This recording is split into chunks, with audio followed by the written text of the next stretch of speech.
Hey guys, welcome back to TechMan. Today, let me show you how to use Beginner's Immigration in Rise of Kingdom.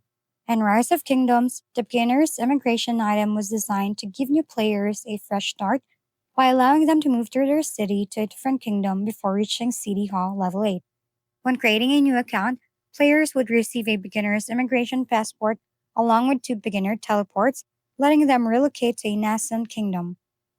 These items were intended to expire either after 10 days, upon reaching City Hall level 8, or at the start of Season 1's Eve of the Crusade.